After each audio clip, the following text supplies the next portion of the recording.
Harold Hank Peterson had seen many sunrises in his 72 years on this earth, but none quite like this one. The morning light filtered through the kitchen window of his small ranch house as he sat at the worn wooden table, carefully arranging his daily medications. His weathered hands, marked by decades of hard work and military service, moved with practiced precision as he sorted the pills that kept his old body running. The house was quiet, except for the gentle hum of the refrigerator and the distant sound of his neighbor's dog barking. Hank lived alone now, had been for 3 years since Martha passed. The silence didn't bother him much anymore. After 30 years in the Marines, including 2 tours in Vietnam, he had learned to appreciate peace when he found it. His morning routine was simple but important to him. Coffee first, always black. Then his medications. Then a quick check of the small garden behind his house where he grew tomatoes and peppers. The garden was Martha's idea originally, but he kept it going in her memory. It gave him something to do with his hands, something to care for. As he reached for his coffee mug, Hank noticed his hands shaking slightly. It wasn't the first time. The doctors had mentioned something about nerve damage, probably from his time in the service, but he didn't like to dwell on such things. He had lived through worse. The phone rang, startling him from his thoughts. It was his daughter Sarah calling from 2 states away. "Morning, Dad. Just checking on you." Her voice was warm but carried that tone of concern that had become more frequent lately. "I'm fine, sweetheart. Just having my coffee," Hank replied, settling back into his chair. They talked for a few minutes about her kids, his grandchildren, who he didn't see nearly enough. Sarah mentioned maybe visiting next month, and Hank smiled at the thought. The house felt too big sometimes, especially on quiet mornings like this. After hanging up, Hank decided to take a walk around the neighborhood. It was something his doctor recommended for his circulation. And besides, he enjoyed seeing the changes in the small suburban community where he had lived for over 40 years. New families had moved in, young couples with children who reminded him of himself and Martha when they were starting out. He put on his old Marine Corps cap, the one with the eagle, globe, and anchor emblem that he had worn to countless Veterans Day ceremonies and Memorial Day parades. The cap was faded now, but it still fit perfectly. It was part of who he was. The neighborhood was waking up as Hank stepped outside. Mrs. Rodriguez next door waved from her front porch where she was watering her flowers. The Johnson kids were waiting for their school bus, backpacks slung over their shoulders. Everything seemed normal, peaceful even. Hank had walked about 6 blocks when he noticed the commotion ahead. There appeared to be some kind of argument happening in front of the Thompson house. He could see Mr. Thompson, a middle-aged man who worked at the local bank, standing in his driveway talking animatedly to a younger man Hank didn't recognize. As he got closer, Hank could hear raised voices. The younger man seemed agitated, pacing back and forth, while Mr. Thompson was clearly trying to calm him down. Hank slowed his pace, not wanting to interfere but concerned about the escalating situation. "Sir, I'm going to need you to step back," came a firm voice from behind Hank. He turned to see a police officer approaching.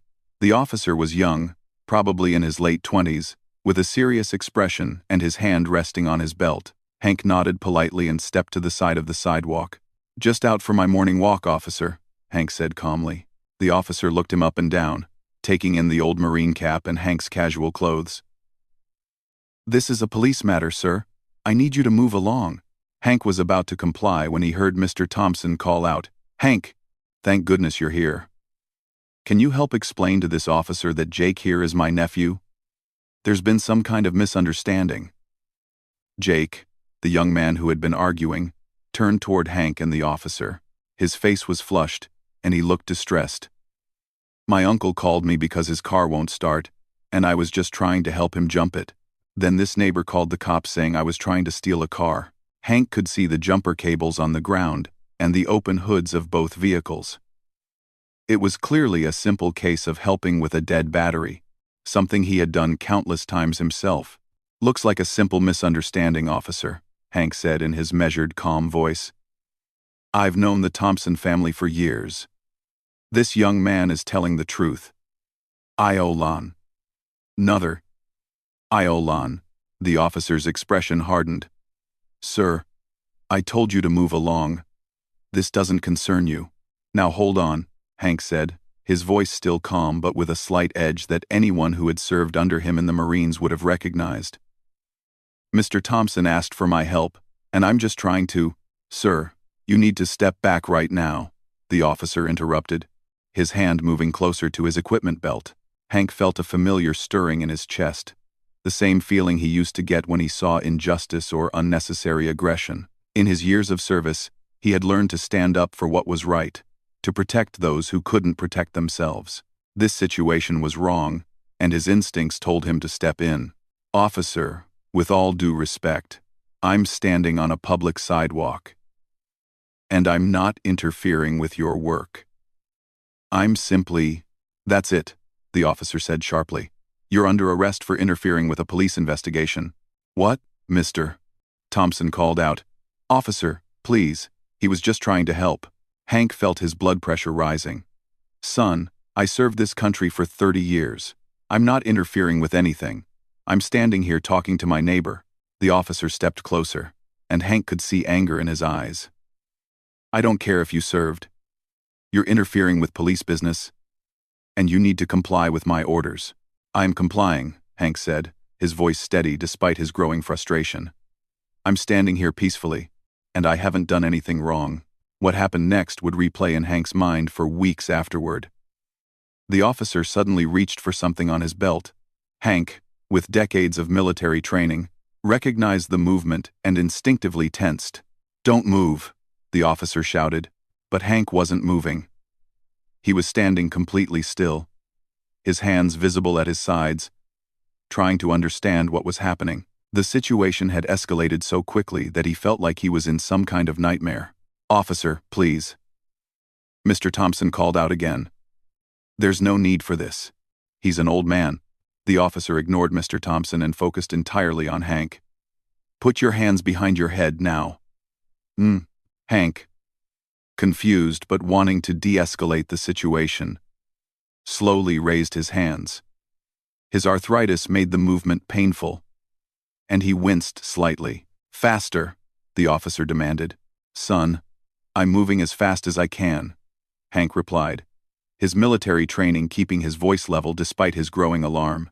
That's when he heard the distinctive whine of a taser charging up. Wait, Hank said, genuine fear creeping into his voice for the first time. Please, I'm not resisting. I'm not doing anything wrong.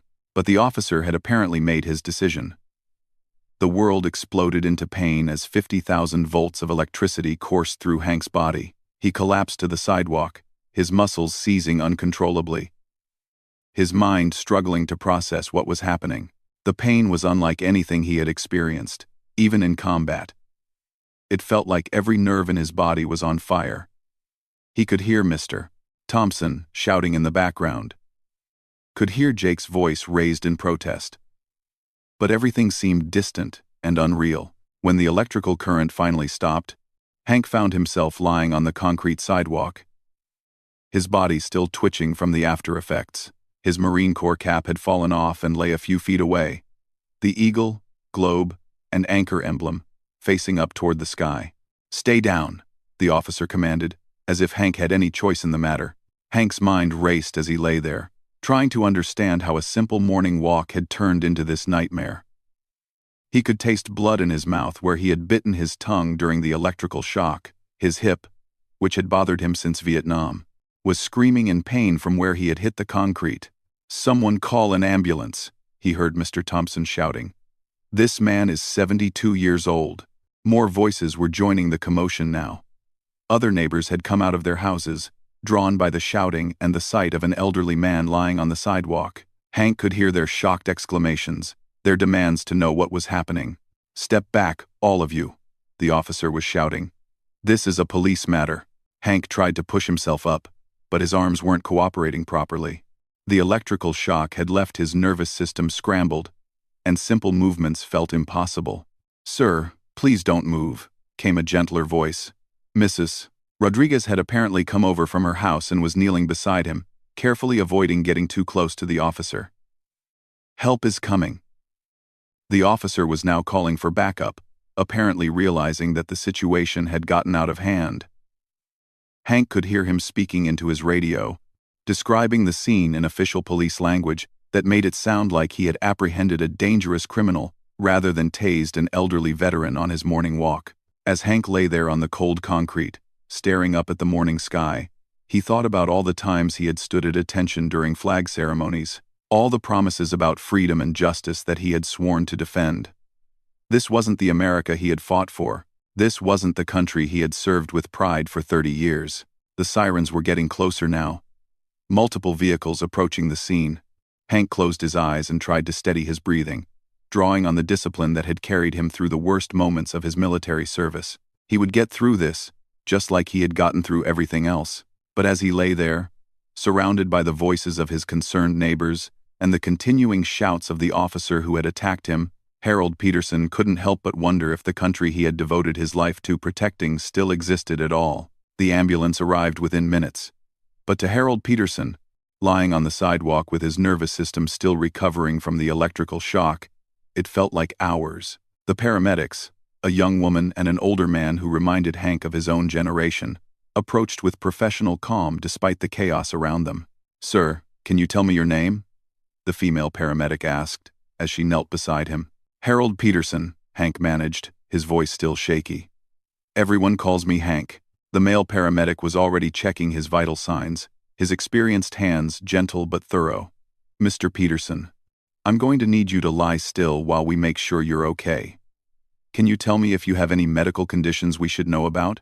Hank tried to focus through the lingering effects of the taser. "Heart medication. Blood pressure pills. I'm diabetic. And I've got some nerve damage from Vietnam." The paramedics exchanged glances. Both of them had seen taser injuries before, but using one on an elderly person with multiple medical conditions was deeply concerning. "Officer," the male paramedic said firmly, turning toward the police officer who was still standing nearby.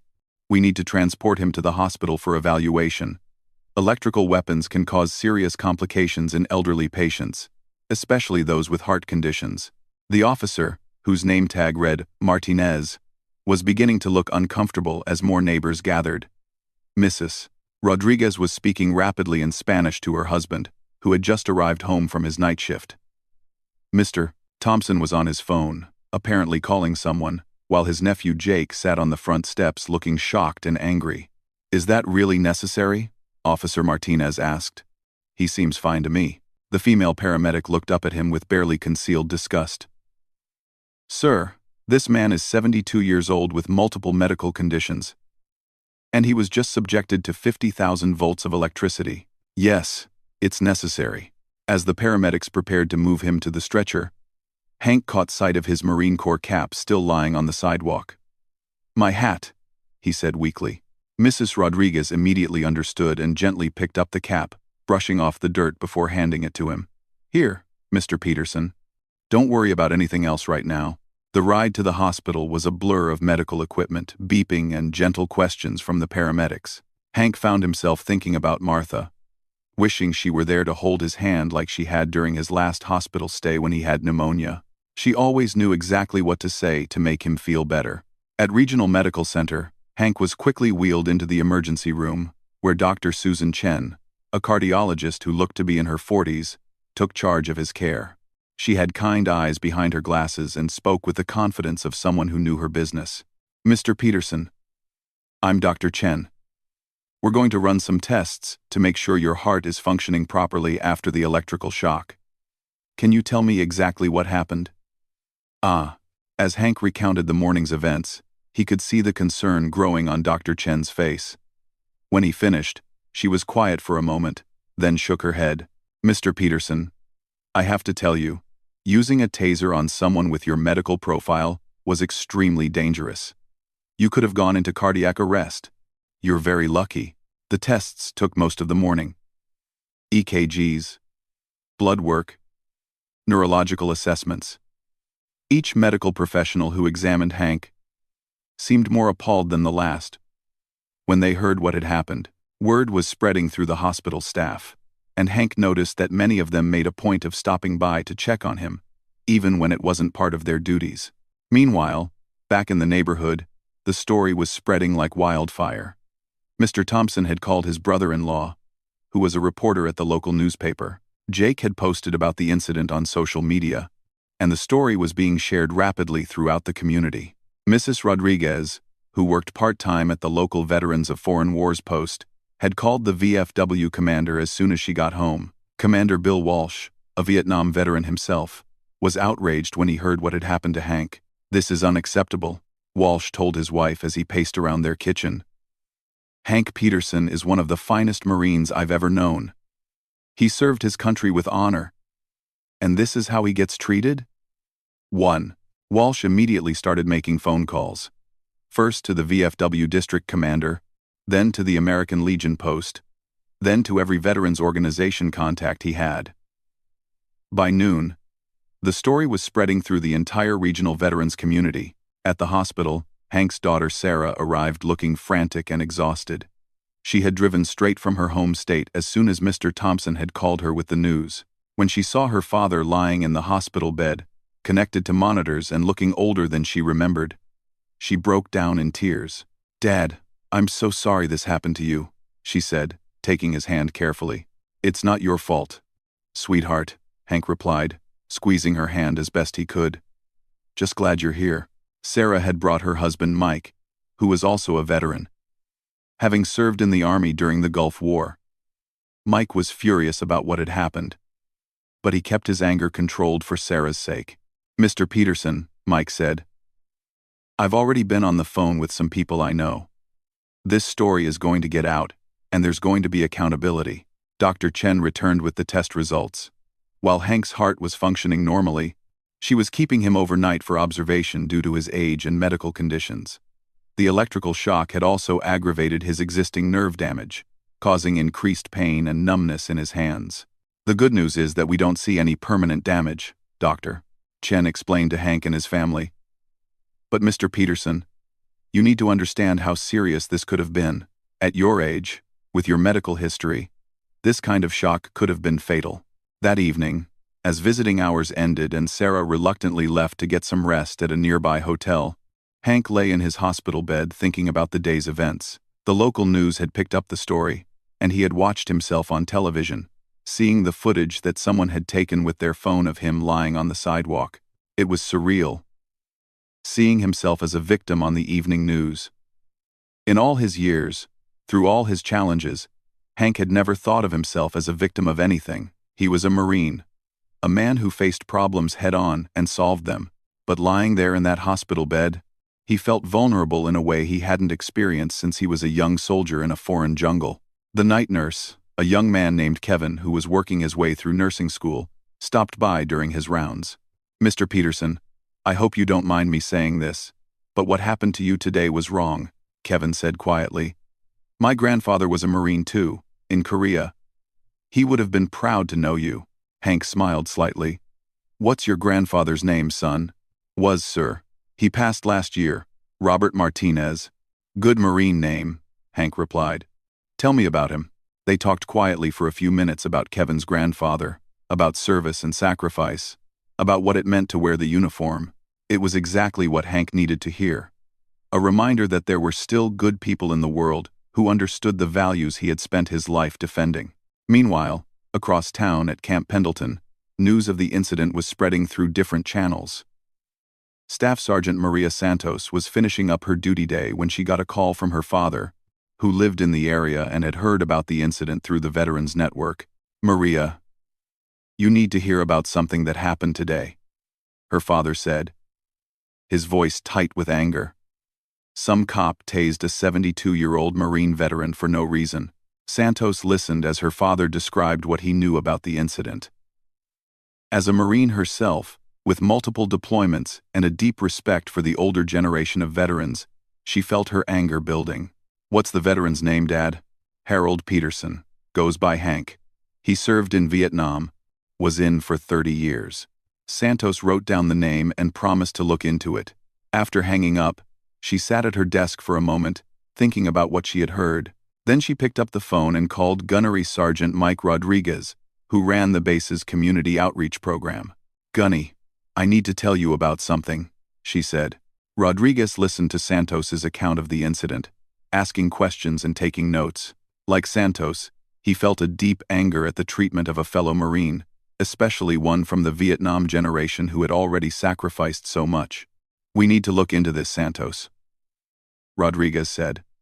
"If this is true, if a Marine veteran was treated this way, we can't just let it slide." "What do you want me to do, Gunny?" "Start making some calls. Find out exactly what happened, who was involved, what the police are saying." "And Santos?" "Yes, Gunny. Make sure the CO knows about this. If an old Marine is being mistreated in our community, he's going to want to know." Within an hour, word of the incident had reached Colonel James Wright, the commanding officer of the base. Wright was a career Marine who had served in both Iraq and Afghanistan, and he had a special reverence for the veterans who had paved the way for his generation. When Gunnery Sergeant Rodriguez briefed him on what they knew, Wright's jaw tightened with controlled anger. "Get me all the details, Gunny. Names, badge numbers, everything. And find out where this Marine is now." "He's at Regional Medical Center, sir, being held overnight for observation." Wright nodded grimly. "We'll be paying Mr. Peterson a visit tomorrow." "No Marine stands alone, Rodriguez. Not on my watch." Back at the hospital, Hank was having trouble sleeping despite the pain medication and his exhaustion. Every time he closed his eyes, he could feel the electrical shock again, could see the officer's angry face, could hear the confusion and fear in his neighbors' voices. He thought about all the young Marines he had trained over the years, all the men and women he had helped mold into defenders of freedom and justice. He wondered what they would think if they saw their old drill instructor lying in a hospital bed because a police officer had decided he was a threat. Around midnight, Kevin the nurse checked on him again. "Can't sleep, Mr. Peterson?" "Just thinking, son. Sometimes an old mind doesn't want to shut down. My grandfather used to say the same thing. Said his mind was like an old engine that took a while to cool down after a long drive." Hank smiled at the comparison. "Your grandfather was a wise man." "Sir, can I ask you something?" "Of course. Do you think things will get better? I mean, with respect for veterans, with police treating people fairly, with all of it?" Hank was quiet for a moment, considering the question. Despite everything that had happened, despite his pain and humiliation, he still believed in the fundamental goodness of most people. "Kevin, in my experience, most folks are good. They want to do right by each other. Sometimes the system fails. Sometimes individuals make bad choices. But most people understand right from wrong. The key is making sure the good people stand up when they see something wrong happening." "I hope you're right, sir." "So do I, son, so do I." As the night wore on, neither Hank nor Kevin could have known that across the city, plans were already being made to ensure that good people would indeed stand up. The Marines were coming, and they were bringing with them a message that would resonate far beyond one small suburban neighborhood. The next morning dawned gray and overcast, matching Harold Peterson's mood as he woke up in his hospital bed. His body ached from the combination of the electrical shock and hitting the concrete sidewalk. But more than that, his spirit felt bruised in ways that physical pain couldn't touch. Dr. Chen came by during her early rounds, checking his chart and examining him once more. "Your vitals look stable, Mr. Peterson. I think we can discharge you this afternoon if you promise to take it easy for the next few days." Hank nodded, though the thought of going home to his empty house felt overwhelming. Sarah was planning to stay for a week to help him, which was both a comfort and a reminder of how much his independence had been shaken by yesterday's events. What Hank didn't know was that at Camp Pendleton, 30 miles away, a convoy of vehicles was already heading toward the hospital. Colonel Wright had decided that a personal visit was in order, and he wasn't coming alone. The convoy consisted of 3 vehicles: Colonel Wright's staff car, a van carrying Gunnery Sergeant Rodriguez and Staff Sergeant Santos, and a larger transport vehicle carrying 8 Marines from various units on base. They were all volunteers, all off-duty, and all united by a single purpose: to honor a fellow Marine who had been wronged. In the lead vehicle, Colonel Wright was briefing his aide, Lieutenant Thompson, on what they knew about the incident. The colonel had spent the early morning hours making phone calls to the police chief, the mayor, and several other officials, making it clear that the Marine Corps was taking a personal interest in how this situation was handled. "Sir, The media is already at the hospital, Lieutenant Thompson reported. Local news. And I think some national outlets have picked up the story too. Wright nodded grimly. Good. Sometimes public attention is the only thing that ensures justice gets done. At the hospital, Hank was finishing his breakfast when Kevin, the night nurse who was ending his shift, stopped by one more time. Mr. Peterson, I wanted you to know that my grandfather's old unit has been calling the hospital all morning asking about you. Word is really getting out in the veteran community. Before Hank could respond, Sarah burst into the room, her face flushed with excitement and emotion. Dad, you need to see what's happening outside, she said, hurrying to the window. Hank carefully got out of bed and joined his daughter at the window. Below in the hospital parking lot, he could see a gathering crowd. There were men and women in military uniforms, others in veteran organization jackets, and what appeared to be reporters with cameras. What's all this about? Hank asked, though something in his chest was beginning to stir, a feeling he hadn't experienced since his retirement ceremony 30 years ago. Dad, the Marines are here. They've come to see you. Just then, there was a knock on the door.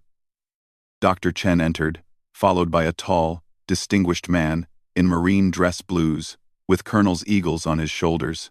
Behind him came two other Marines, and Hank's trained eye immediately recognized their bearing and precision.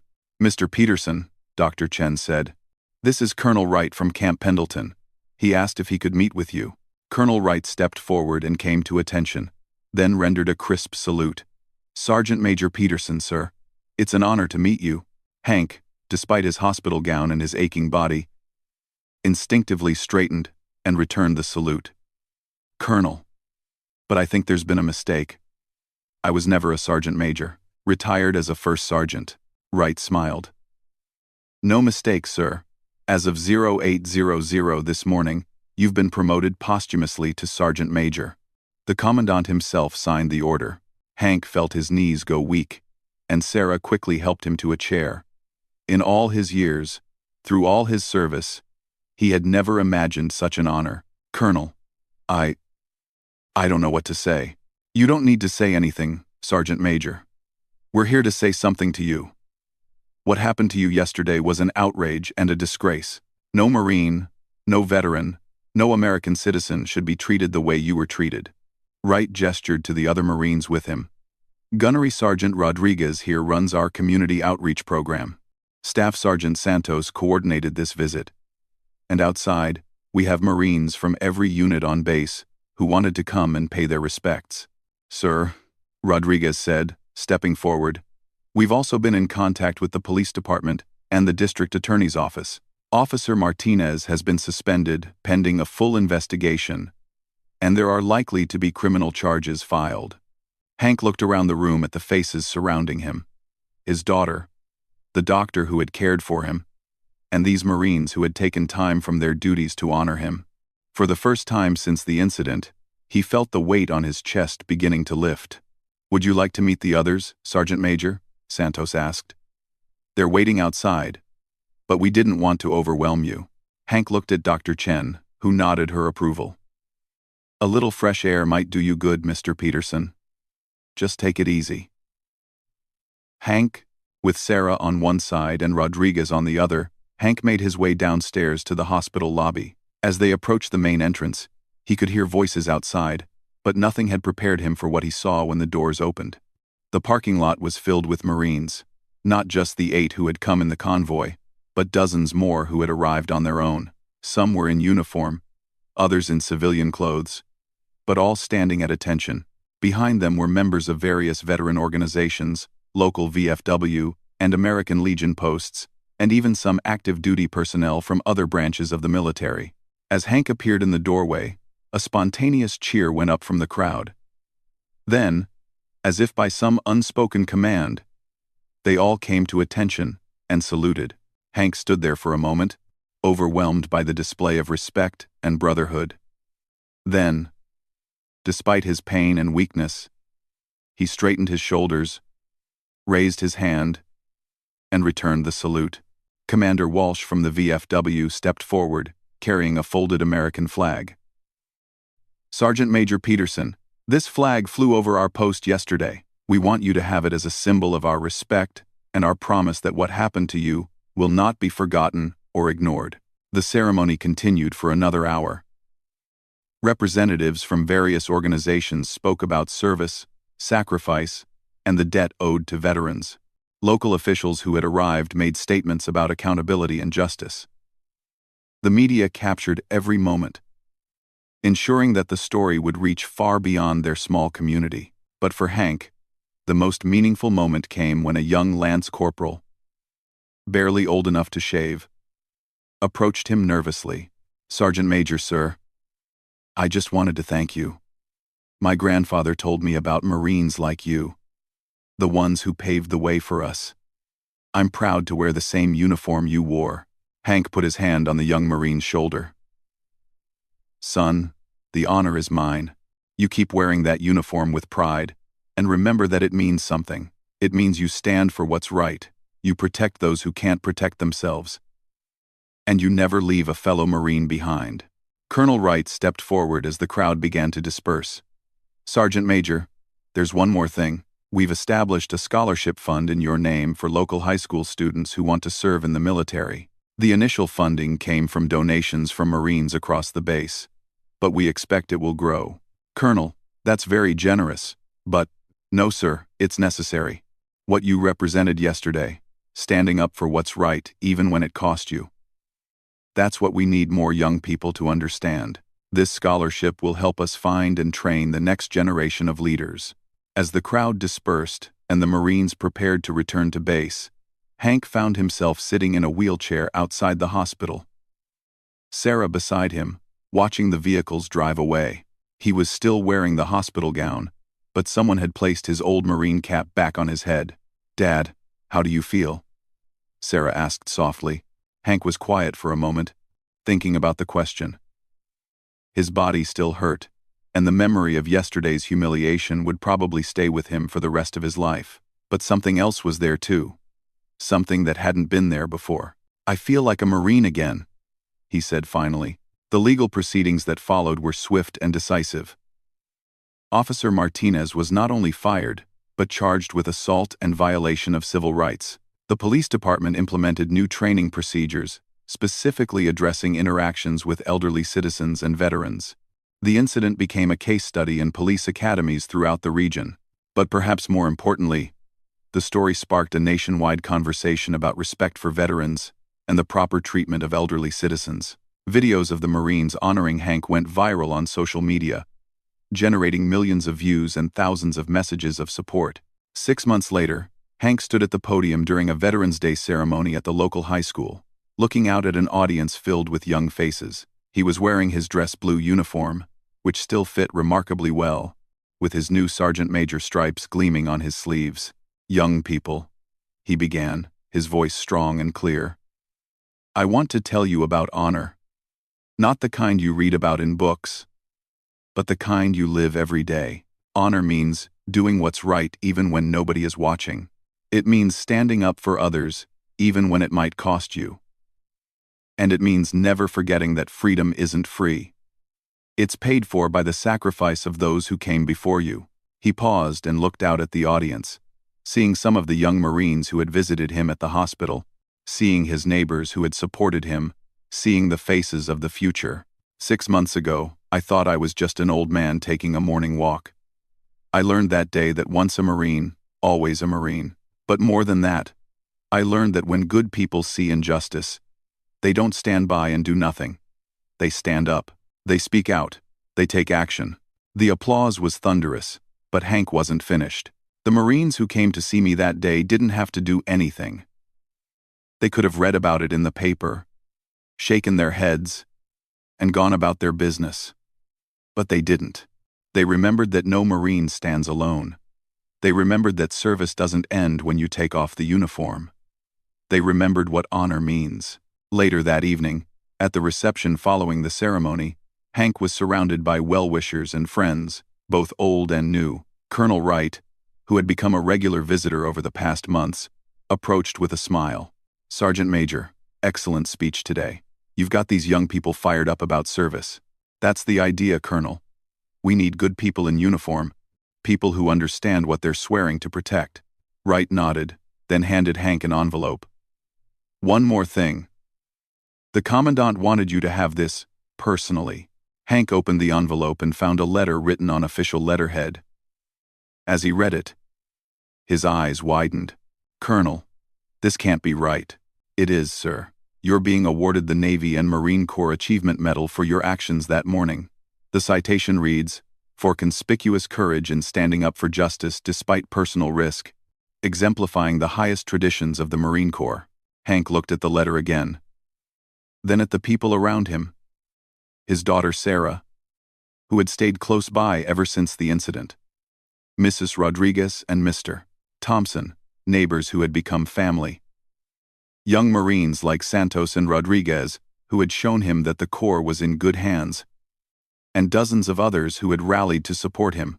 You know, Colonel, Hank said quietly, when I was lying on that sidewalk, I thought maybe the country I fought for was gone. But I was wrong. It's still here. Sometimes it just needs good people to remind it what it stands for. As the evening wound down and people began to leave, Hank found himself standing outside under the stars, wearing his dress blue uniform and feeling more like himself than he had in years. Sarah joined him, linking her arm through his. Dad, Mom would have been so proud today. Hank smiled, thinking of Martha and how she had always believed in doing the right thing, no matter how difficult it might be. She would have been proud of all of them. Sweetheart. The Marines who came when I needed them, the neighbors who stood by me, the young people who are choosing to serve. She always said that America was only as good as the people who were willing to fight for it. As they walked toward the car, Hank could hear the distant sound of taps being played somewhere in the distance, the lonely notes floating across the evening air. It was a sound he had heard thousands of times before, at military funerals and evening ceremonies. But tonight, it seemed different. Tonight it sounded like a promise that honor still mattered, that service still counted, and that no Marine would ever stand alone. Harold, Hank Peterson, Sergeant Major, United States Marine Corps, retired, smiled as he walked toward home, surrounded by family and friends, secure in the knowledge that the values he had spent his life defending were alive and well in the hearts of good people everywhere. Semper Fi.